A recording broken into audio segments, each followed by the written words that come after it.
It's the Happy Families podcast. It's the podcast for the time-poor parent who just wants answers now.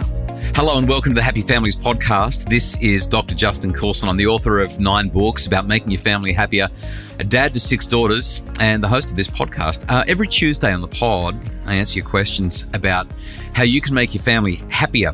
If you'd like to submit a question, go to happyfamilies.com.au, click on the podcast's link, and then push the record button, just like this anonymous listener has done.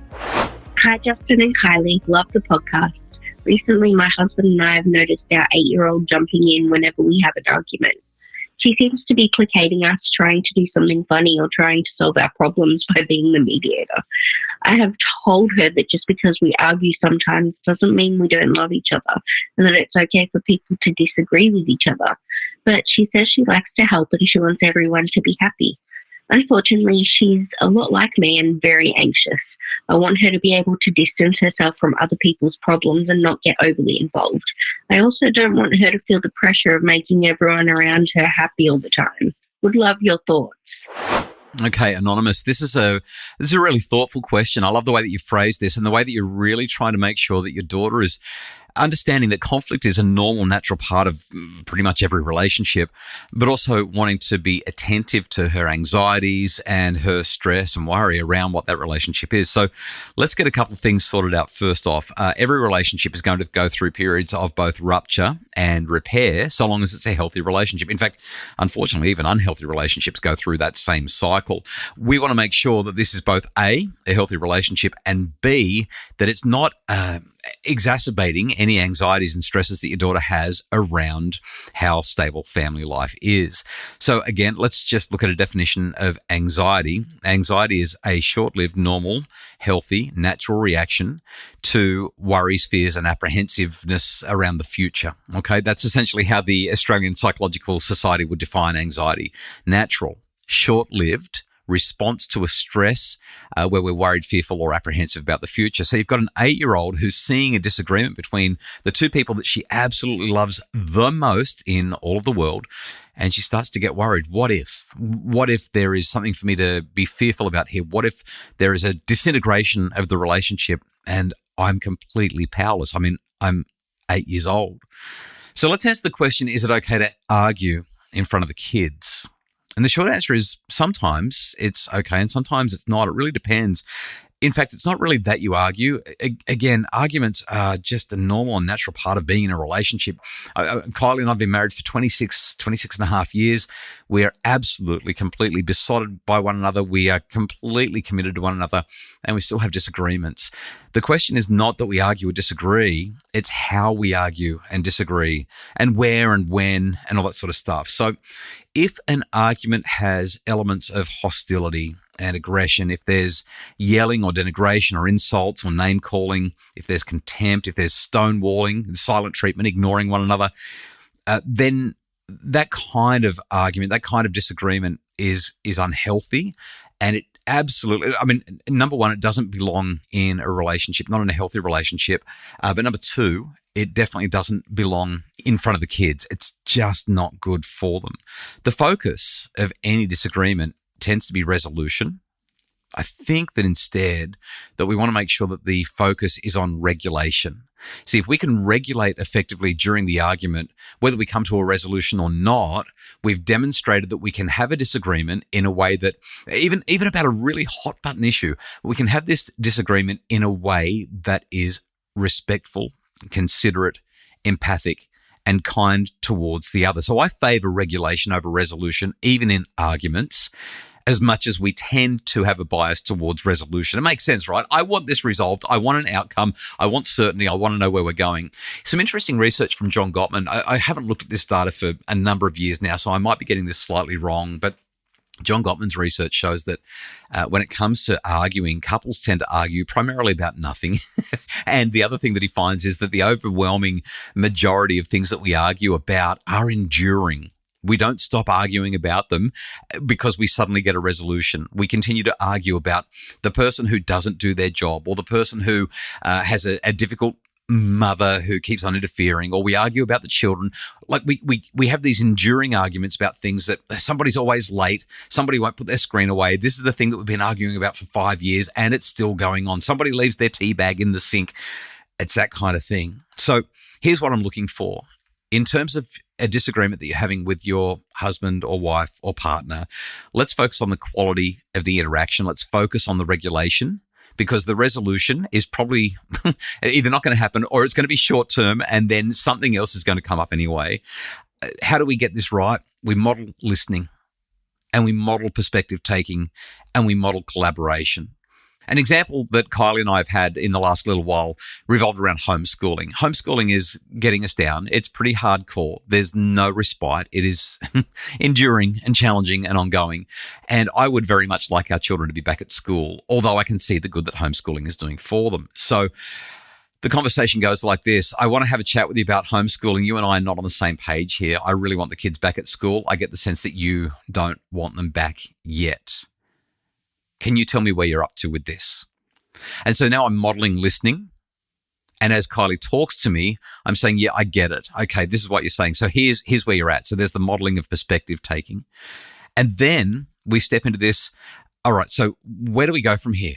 I mean, I'd like them back next term. You're definitely saying that you would like them back next term, but it's not the right time. What are you thinking? And the resolution is, for now, we're going to keep things as they are, but we'll revisit again in 3 months or in 6 months' time. So it's the quality of the regulation that helps us to get there. Because what I honestly want to do is I want to walk in and slam my hand down on the table and say, I'm sick of it. I want my wife back. I want our lives back. The kids need to go to school. This is not working. Okay, that's what I want to say. But it's not fair. And it's also not entirely true. If you blow it, the other thing that your kids need to see is that you know how to model repairing the relationship. You need to know how to model forgiveness. Hopefully that helps in terms of elevating regulation and focusing less on resolution, although hopefully you can find both. In terms of your daughter's interaction, this is tricky. I want to, when I hear my children intervene in a disagreement that they don't like, I want to look at my child and say, you stay out of this, right? High emotions, low intelligence. I'm starting to get steamed up. Get out of here. This is not between you and me and mum. This is between mum and I. We're talking about you, not to you. That's the kind of thing that I want to say, but it's not healthy. It doesn't help. So what I would say is this: be sensitive to her needs. Pause if you think you're going to blow. Let her know that you really appreciate that she's worried about this. And then just consider how you're disagreeing. Maybe park the conversation, come back to it later when she's not there. Or highlight, you know what, we're not listening to each other very well. Let's try this again. Esther Perel's big thing is rupture is inevitable. Repair is vital. And I think that if we remember that in concert with resolution versus regulation, you're probably going to find that your disagreements become more productive and your daughter becomes less concerned. Let's take a look at question number 2. Hey, Justin, Kylie, it's Brittany here. How do you teach empathy without creating a people pleaser? How do I teach my sons that their actions and words have the ability to harm the feelings of others, while also teaching them that they aren't responsible for how other people react to their boundaries? An example, my oldest throws a toy at his brother and I want him to understand that that hurt his brother and made him sad. He's responsible for that and he should apologize and help him feel better. But at the same time, if my son says that he doesn't want to hug his aunt and she tells him that that upset her, then that is not his responsibility to make her feel better. How do I distinguish the difference to him? Let's start this one by looking at what a people pleaser is. So a people pleaser is someone who is constantly putting other people's needs ahead of their own.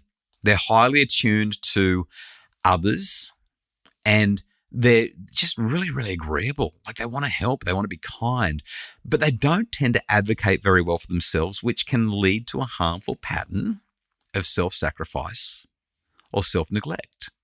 That's people pleasing. Now, empathy. Empathy is the ability to feel the way another person feels. And I just want to emphasize this. It's inherent within us as social creatures, as ultra social creatures, that we want others to feel good. It's healthy that that's the case. It should be encouraged. This is what makes people well socialized, when they're considerate of the people around them. But here's the critical thing that I'd say, and this is the big difference between a people pleaser and somebody who's empathic.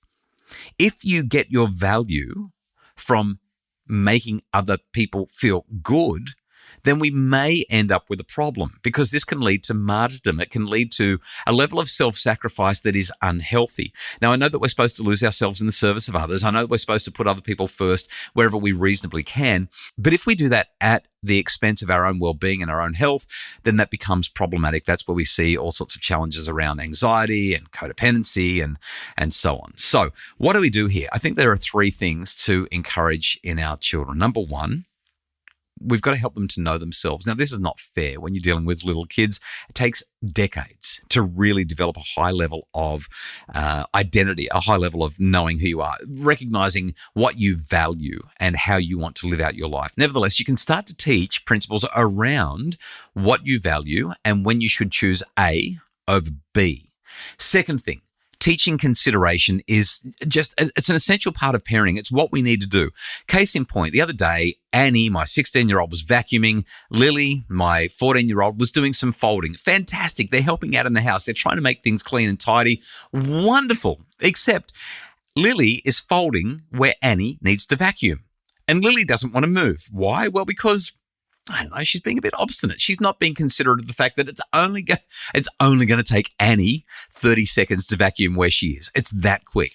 Lily doesn't want to move. Here's the other problem though. Annie could go and vacuum all the other rooms because Lily only has about 3 minutes worth of folding to do and she's going to be out of there. But Annie won't be considerate of Lily's needs and go and vacuum the room next door and then come back in. Because why? I don't know, because she's got to have that flow. Being considerate means that you look at the situation and you just make a judgment call where you say, this is not actually about people pleasing. This is just about us working together. And I think that there's value in just being considerate. The third principle is slow things down. If you can take a beat, if you can pause and think about what the ideal response will be, you can work out whether or not you need to be considerate of others, or this is one where you need to hold your ground and defend your position. The example that you've given, Brittany, in terms of hugging grandma versus throwing a block at your brother's head is pretty easily resolved if we practice these 3 principles. Let's slow it down. Is it considerate? Is it in harmony with my values to stand my ground here? Or to go on the attack? Do I need to be a people pleaser? Or is having a bit of empathy all that's required? And look, I mean, there's a lot of overlap here. Sometimes it's both and other times not so much. Ultimately, we just want our kids to be nice, right? We just want them to be nice, but we don't want that to verge into unhealthy people pleasing. The distinction matters when you do nice things for any number of reasons, maybe to feel good, maybe to help, to return a favor. Or maybe because you know that you'll get payback later, like you'll earn a favor. If you're doing nice things for that, great stuff, no problem. If you're doing it though because you're afraid that you'll be rejected, you'll be perceived as not a good person, you'll be perceived as disliked. That is, if I go back to my previous principle, if you're getting your sense of identity and value from making other people happy, then people pleasing is at work. That's not going to be nearly as healthy. Thank you so much for your questions. I hope that helps. If you have more questions for me, please jump onto happyfamilies.com.au. We've got this incredibly easy to use system where you just go to the podcast page, click on the button and start talking. We get the voice note and you end up having your questions answered on the Happy Families podcast. That's happyfamilies.com.au. Click on the podcast link and push the record button to submit your questions. The Happy Families podcast is produced by Justin Rulon from Bridge Media. Craig Bruce is our executive producer. For more information about how you can make your family happier, you'll find it all at happyfamilies.com.au.